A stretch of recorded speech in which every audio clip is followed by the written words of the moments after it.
Hi guys, welcome to Service Dog Preps every Tuesday Q&A session. So I am if you haven't been here before, by the way, welcome. I'm so excited that you guys decided to join us here tonight.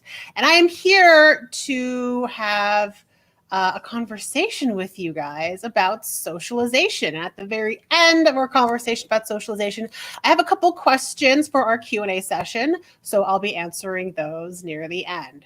So the first thing I really want to talk to you guys about socialization is that you probably have this idea of what socialization is in your head, and it's probably halfway true. Okay.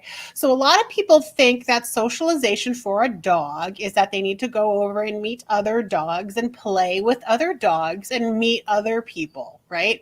And that's pretty much the extent that people tend to think what socialization is. Now, that's not it. Okay. You can actually create a dog that's over socialized, or on the opposite side of the spectrum, instead of an animal that loves dogs and people so much they can't even pay attention around them, right? Because that's over socialization. You can also put them in situations they're uncomfortable with and they don't know how to come out of that and they stay uncomfortable. Okay. So actually, I have a great piece of reference material here that I want to go over with you guys. And this is an article from the Karen Pryor Clicker Academy. If you guys know anything about Karen Pryor, she is one of the top experts in the field of dog training. She is highly respected in the field of dog training. And this is I'll put the link to this article down below. And the name of this article actually is called Don't Socialize the Dog, because there are so many different ways to bring out socialization, but do it improperly or do too much of it, that you can overwhelm the dog and they're actually going to have a worse experience when they need to be having a lot of good, feel good, positive experiences. And it's okay for them to be a little shy at first, as long as they can get over that really quickly and they end up having a good time. That's totally fine. Okay. So, what is socialization then? So, part of socialization, it does involve some dogs and people, but it also involves the environment. And really what I want to focus on today is environmental socialization. So environmental socialization it can be as easy as walking out onto your front porch, sitting there and watching the world go by. Okay. That is environmental socialization. And you need to have the appropriate amount of time for environmental socialization as well. So for example, if I'm socializing a very young puppy and they're brand new to the world and they're brand new to my place, I might not take them out to socialize for a couple days after they come home, because they just need 2 or 3 days to absorb the new environment that they're in, because everything is new. They've never been in the house before. They're getting used to routines. They're away from their brothers and sisters, and their entire world has changed upside down. Okay. So number one, if they're going through this humongous change, maybe you also even moved, maybe your dog's a little bit older, but you moved recently, right? You need that dog to calm down for a few days to get used to the new routine, the new layout, the new smells, the new sights, right? So after that, right? What happens after they get used to everything in the immediate environment, your house and all that jazz, right? Well, again, it kind of depends on the puppy, but in general, right? I will take my dog out for very short, very frequent trips, because when you're training a service dog, you want to make sure that, yes, they do get the exposure, but you also want to have training trips. So there's 2 kinds of trips that you need to be balancing in your dog's everyday life, right? The first kind of trip is a socialization trip, where you just go somewhere, you observe the environment, you interact in minor ways that help build your dog's confidence. You meet new people. Maybe you meet new dogs, but only dogs that you've personally vetted and ones that you know are okay with your dog, right? Because and dog parks are a big no-no. Dog parks are a huge no-no because there's so many people. I'm going to say it because most people, at least 90% of dog owners, and this is from my personal experience, right? At least 90% of dog owners don't understand the finer subtleties of dog body language. Some of them outright don't know any of it, and they wouldn't be able to tell when their dog's scared. Now, if that's the case, and you're going to a place that has people like this who don't understand dog body language, and they're bringing their dogs, right? How do you know that something bad isn't going to happen to your dog or to another dog, and this dog is going to see that, right? You don't. It's a very unpredictable environment, and it can be it can lead up to very bad things happening in that kind of environment. Not to mention that, a lot of most dog parks that I've heard of, they don't have like restrictions or regulations. Some of them you need like key fobs to get in. And in order to get that key fob, you have to show proof of rabies shots and worms and whatever else is required to go into those particular dog parks, depending where you are in the country. So if you're lucky, that's a great start to a dog park. But again, unless you really know the dogs and you know it's not going to end up in a bad way, you just need to stay out of that situation. Okay, because I always take the higher road of quality socialization over quantity of socialization. If I were to choose between one of these two aspects, I mean, yes, I would like both. I would ideally like both. But if your dog's not having a quality socialization experience, you need to leave. No questions asked. You just need to leave because it's better to play it safe than sorry. This is your lifeline. This dog is your lifeline as your service dog. Okay. And if you put him in a situation where something terrible can happen, there goes your lifeline, right? This is your 2-year project to make sure your dog can do everything that they need to do. Okay. All right. So environmental socialization, that includes things like umbrellas, opening and closing, right? Because if you get a puppy, in the winter months, if it snows where you're at, their puppy's probably not going to see too many umbrellas. But when it comes to be springtime and it starts to rain, your dog might be 5 months old by then. And they're going to be like, whoa, this is an umbrella. I haven't seen that for the first time, right? So keep in mind, you have to think about items to socialize your dog with that come around at different times of the year. Okay, snow boots, big fluffy jackets, gloves, masks, hats, umbrellas, you name it.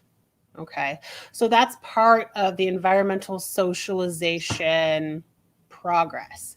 Now, I want to go over and emphasize a little bit more. Oh, by the way, hello. If you're here joining me live, please comment down below. Let me know who's here.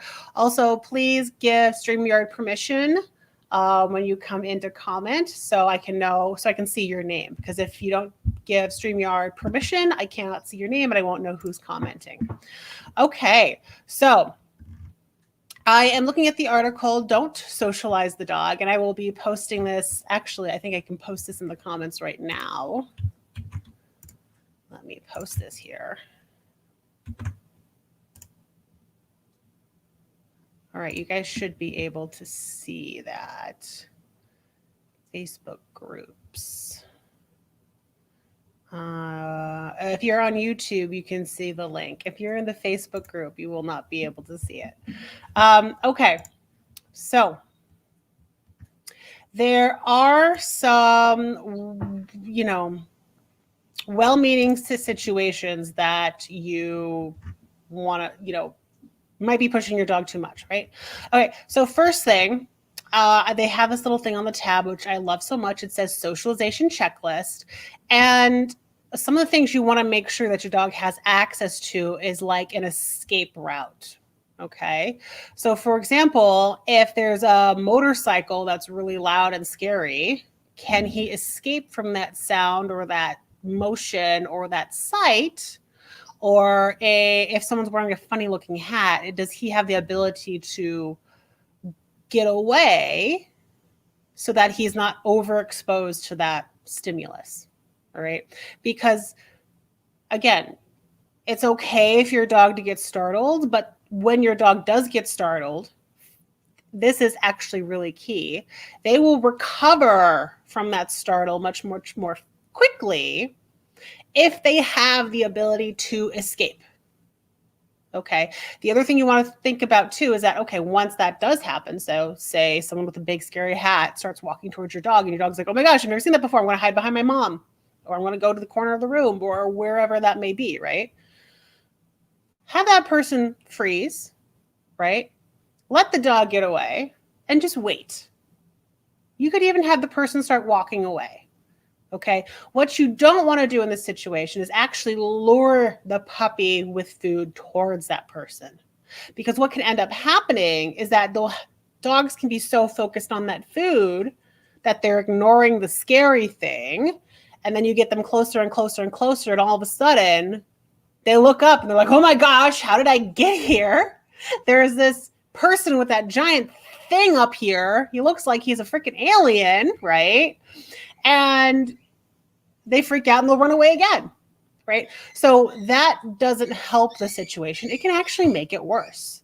So one of the things that I like to do is that, you know, if I am using treats, right? If I do give them a treat and I might be tossing it away from me, they'll approach to me and then I'll toss one way far away from me so they run away. So that the dog actually has practice running away, coming back, running away, coming back until I can slowly get them closer. Again, at their pace. I don't want to see crouching body language. I don't want to see Spider-Man on the floor with the dog looking scared. I don't want to see them crouched back so much that they're trying to creep forward because they don't want to come close to me, right?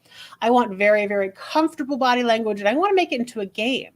And that game for the exercise, right? Running away from me can also bring endorphins into their system because running for dogs is very, very reinforcing. Using those legs, going and moving those body parts helps relax them as well. Okay, so if you go back and forth and you make it really predictable and the dog understands the rules, and they're not pushed to go too far, it can be a great game to play with them. Okay. Some other things you have to think about are shopping carts. Has your dog been socialized near a shopping cart? Not just a shopping cart, but you know that that big thing in front of stores where all the shopping carts are pushed in together, right? Those make some big, loud, clackety noises. And if you're there, you might not even be able to stand close to them at first, right? Depending on where you are, depending where your dog's at. And again, this is all part of that really quality socialization we're looking for. Let me know who's here. Go ahead, comment down below. I would love to say hi to you. Don't make me talk to my office wall. I would love to talk to you guys. So let's see. So the truth is, socialization, when you're starting this, takes place at a distance. Okay, when you're first starting it, it takes place at a distance. Okay, and I like to have my dogs just on a leash to be on their harnesses, you know, no big crazy goals, just don't pull me, right? Don't pull me one direction, my arms hang out like this, right? Because I know you guys do that from time to time, right? So, and once your dog, you know, I'll take like a month or two to start socializing them throughout in the world, right? Typically, you have until about 16 weeks of age to get your dog well socialized into the world within their critical period of development. Okay. And if you guys don't know what a critical period of development is with your young dog or puppy, it is the age and the stage of their life where what they learn is much easily absorbed and you can make progress like that. Okay. Typically what they end up learning up to 16 weeks of age is what they keep for life. So if your dog is scared of carts and you don't get them over being scared of carts before 16 years of age, it's going to be that much harder to actually get them over their fear of carts. Okay, and you have to keep in mind, if they have a fear for that, it can start to generalize as well. So it might not just be carts, it might be strollers, it might be buggies, it might be something that looks similar to a grocery cart. Okay, so this is why it's really, really important to get quality socialization in, not push them too far, make sure they have those escape routes. Okay, and if they can't recover, just leave the situation and try again tomorrow. Okay. All right. So we do, hi, I'm here. It says Facebook user. Hi, who are you? Nice to see you here. What's going on? Let me know who you are in the comments below, or let StreamYard grant them permission on Facebook so I can see your name. Okay. All right. So I have a question here. This one's by Laura Blevins. She says, how do you have the service dog do her job when other people and dogs are around? This is a fantastic question. So Laura, I would like to first know, how old's your dog? How long have you been working together? And how long have they been having an issue with dogs and people as distractions? Okay. You go on to say that you think she has ADHD. I'd also like to know the breed of your dog, because there are some dogs that tend to be, oh, it's Caitlin. Hello. I changed over to StreamYard. Awesome. Nice to see you here, Caitlin. And is that a standard poodle? Is that your pup? How old is your pup? She looks like she's only a few months old.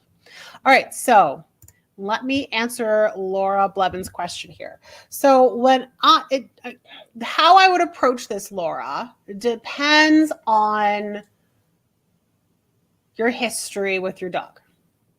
Okay, how I would approach this would depend on your history with your dog.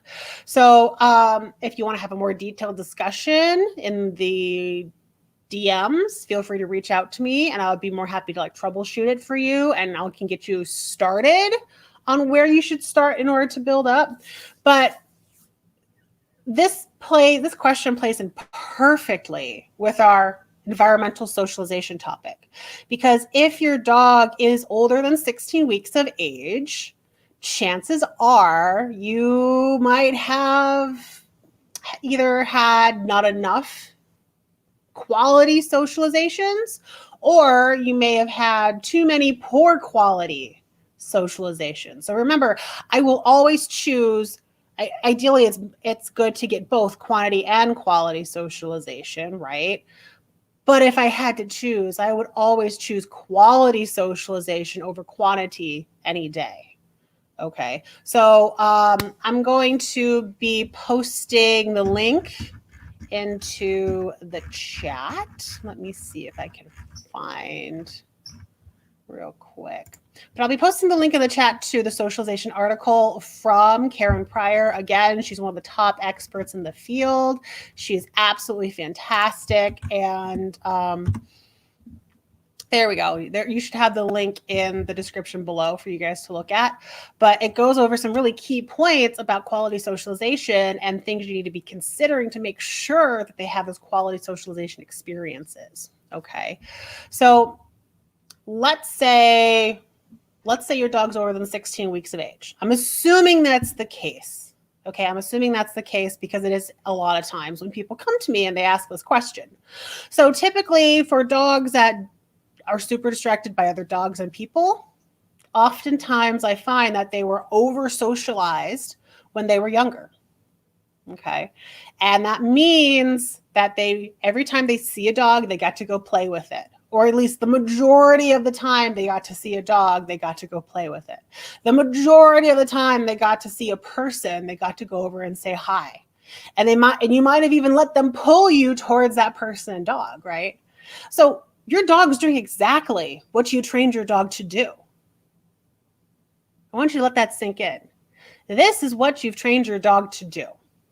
Okay, and if it's not, send me a direct message and we'll chat deeper about it and figure out what's going on, okay? But that's the expectation. So what you need to do now is change the expectation for you and your dog. Okay. How do you go about changing expectation? Well, you need to take baby steps, one step at a time. And one of the things that I've noticed is that when I transferred over from the zoological field to the dog training field, is that people that are dog trainers, they are used to getting behavior so quickly. Dogs learn fast. They were bred to learn and work with us. And, to this day, it astounds me how quickly dogs learn. Now, what does this have to do with coming from the zoological field? Well, you work with undomesticated species, which were not bred to work with humans. So that makes my expectations a lot slower and lower on the bar of what kind of behaviors I expect out of my non-domesticated species, whether you're working with kudu or geese or toucans or birds of prey or lynx cats, right? They all tend to offer that behavior a little bit less, and they're much more subtle with their body language than dogs are. They are much more subtle, and they won't offer quite as much as dogs do. So if dogs are uncomfortable, they tend to lick their lips or their nose, right? We call that a lip lick. And they may do that 50, 100 times before they go to the next thing, which might be like paw lift, wanting to walk away. I'm out, peace out, I'm done, right? If you're working with a bird of prey, they don't do it 50 to 100 times. They don't give you that many warning signs. What they do is they look in one direction, they turn and they squat and they fly. And that's it. They give you one chance. This is the difference between working with undomesticated species versus a domesticated species of dogs. Okay, so why am I bringing this up? Well, I don't want to tell you not to get discouraged. I'm going to tell you this right now, not to get discouraged, because what I'm going to do is tell you to slow down. I want you to slow down because people are used to getting things like this with dog training. And I'm slowing you down. Okay. And what I'm going to tell you to do is to practice on your front porch or even just in front of the window. If your dog gets distracted by people or dogs outside of the window, take it slow. Just ask for his name. If he looks at you, mark the behavior of him looking at you and give him a reinforcer. Okay, usually in the form of a treat. When we're training our service dogs, we use their main food. We use their dry kibble. Okay, you might not be at that stage, but in my online training program, my online coaching program, the Unstoppable Service Dog, I teach you how to do that and get your dog on track for how a service dog should be acting. Because service dog training is 306 degrees different than pet dog training. Okay, so take it really slowly. Just work on attention games, and you might have to start that inside the house. Okay, so just calling your dog away from something that might be distracting out the window, or maybe there's a child or a friend, or you have a husband or a spouse that lives with you, and you can ask them to be a distraction just by walking in the room. And if the dog walks over to that person, you can try to call the dog away, right? You can also do it with balls and toys and a person holding food. There's so many different things that you can do to start working on the focus and distraction game. So that would be step number one. That you should start with. And again, reach out to me over in direct messenger. I'd love to have a chat with you and really get more information so I can give you, a better place to start. But in general, that's a really good place to start. Okay. Later on, once he's really good with that, then you can start moving to opening the front door with your dog on a leash and recalling him away, those kinds of things in games. Okay. That's actually where I start with all of my dogs too, is after I play these distraction games inside, then I start opening the door slowly until I'm eventually just standing outside. I slowly work my way until we can walk all up and down the neighborhood back and forth and just have a nice heel walk. Okay. So, all right, I'm going to take a drink. That gave me, that was a big, long explanation. So I need a little bit of a break here. Okay, so the next question, Caitlin, I'm so glad that you're here. By the way, awesome name. Awesome name, Caitlin. All right, so your question. Let's see here. We got some stuff here. All right, Caitlin, love learning more about socialization. Happy to have you here. You're in the right place. How can we reverse? Not the right word. I'm having issue with word retrieval.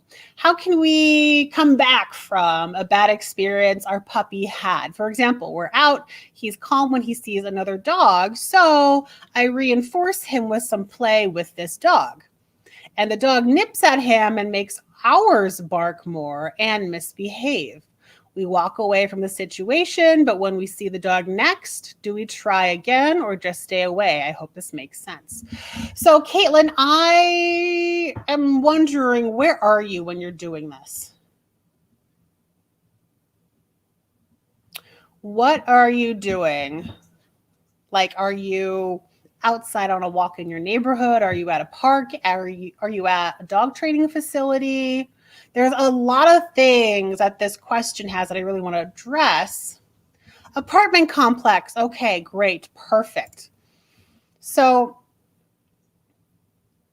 I would not let your dog just play with any dog. Do you guys know this dog personally? Before you did this, did you know this dog before, and did you know how he acted with other dogs, right? You continue to say, my fear is trauma and aggression if we don't keep exposing him to other dogs, but I have also been trying not to over socialize like you've talked about. So I guess I'm having a hard time balancing it, right? So the only place that if you still have a young puppy, right, that's under 16 weeks of age, you need to be going to a professional dog trainer that actually knows about dog body language and taking those puppy classes for socialization. That's all you really need. As a service dog, your dog needs to be able to pass the other dogs, fully focus around them. And it's really hard for them to differentiate between when for them to go play with that dog in the complex in the exact same situation versus when they need to be on duty and they can never go say hi, right? So it's better just not say hi to those dogs in your complex, even if they are behaving nicely. Right? Because when your dog is doing service work, you can't just release your dog to say, go say hi and go play. Oh, hi, this is Titan. He's popping in. He's been out this entire time. Sometimes he pops in. He's my little parrot. And that's him. Titan, are you awake enough? Do you want to wave? Do you want to wave? He's like, no, not really. Why do I have to? Come on, you can do it. You wave? Maybe this one? He's like, I'll walk over. He's like, Ma, it's 8:20 at night. I should be in bed sleeping by now. What are you talking about? All right. Outside of it on the green space, taking him out to potty, go for a walk. No offense, he's leashed and other dogs are also leashed. He just turns his 16 weeks on Friday. We'll look into puppy socialization classes. Yeah. So honestly, if you even have 2 more weeks left, like 18 weeks is the very last potential time for until that socialization window closes. But I wouldn't necessarily sign up for a 6-week socialization class at his age because as a service dog, he's not supposed to be interacting with other dogs like that. He's supposed to be focusing on you and doing, his job. So really, socialization period is pretty much over at this point. I would refer to the Don't Socialize the Dog episode. Let me look at, article that I posted in the comments. But if there is, if I am trying to, teach a dog to play nicely, right? And again, this doesn't apply to service dogs. This is just if there's a dog, I'm trying to teach them how to play nice, right? I need to have management of both of those dogs. And my question to you is, do you have management of both of those dogs? And the answer is no, right? So when I'm doing this, I typically have the dog that's more reserved or laid back or better able to listen to me, the one that has the more control of the situation. Whereas if there's a dog that isn't well trained, sorry, the bird just knocked over his water bottle and he's getting all ants in his pants. But if there's a dog that doesn't listen to me very well, then I might have him controlled on a leash. And when the play gets too amped up and too rambunctious, the play stops and they need to take a break, right? That's kind of the start of teaching a dog not to get overamped and crazy. And it sounds like it reached that point with the play where it got overamped and crazy. Okay, and that's not proper play, especially for a service dog. It should never get to that point of being so crazy amped. Because again, what that teaches that dog is, I see you, dog. We play crazy together. I love it. And then you're going to have a harder time training your dog down the road. Okay, I hope that makes sense. Makes sense. I'll look at the article and see where we go from here. Awesome. Awesome, awesome, awesome. Right. And I mean, I think you asked that socialization question about 2 weeks ago, right? And you were also asking about, and I don't remember exactly what you were asking, but I remember saying that there's a ratio, about 1 to 10 ratio if you were to play. But again, like at this point, it's good that you're seeing some progress, but I want you to really have, like, your dog can do anything around other dogs before you even consider even doing any kind of greeting, right? And I certainly wouldn't have a greeting where you would normally be playing. It might be play only within your apartment unit, right? Only within maybe your home. And maybe after an hour of the dogs chilling without playing, and then they can go and reinforce themselves. But again, this might be 6, 7, 10 months from now. Okay. So take that into consideration. Yes, that was me. The 1-10 ratio is great, but I do feel after hearing that we need to pull back more. Yeah, chances are you need to pull back more. Absolutely, 100%. Okay, I think, let me go back, make sure I didn't miss anything. Right, yep. Okay.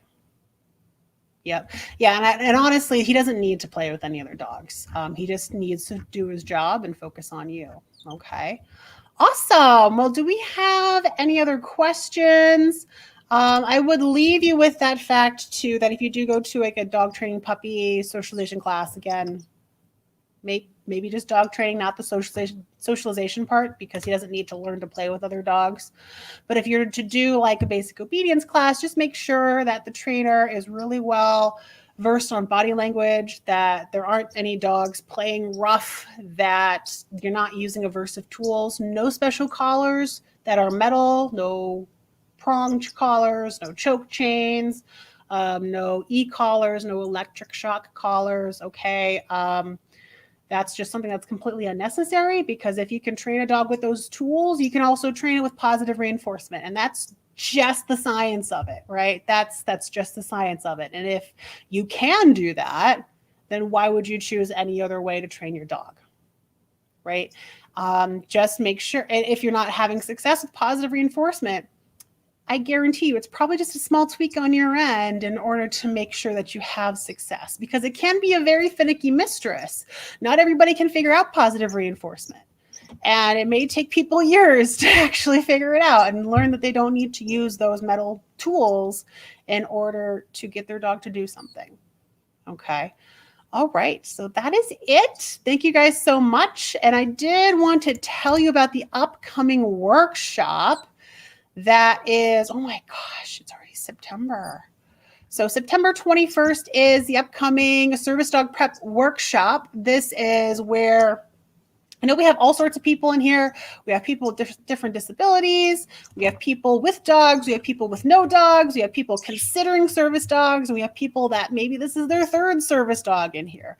So I have made this, Titan. What are you doing? Hi, boo, boo, boo, boo, boo, boo. What are you doing? What are you doing? He's knocking his bottle over. That's what he's doing.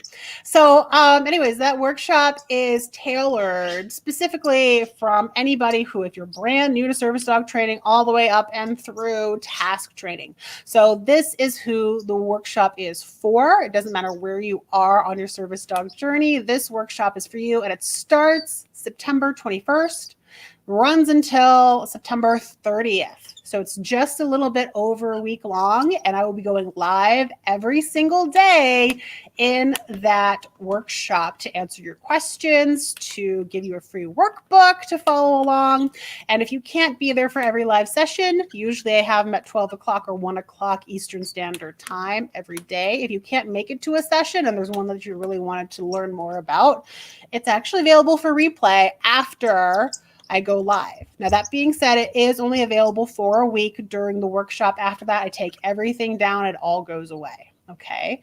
So thank you guys so much for joining. I hope you have a great Tuesday night, and I will see you guys on Sundays, 11 a.m. Sunday brunch right here in Service Dog Prep. And I can't wait to go over the latest dog news that happened during the week, watch some dog related videos, and go over some non-dog related content that's just for fun on Reddit. All right. Thank you guys so much. I hope to see you there, and I will see you Sunday at 11 a.m. Eastern Standard Time. Bye, guys.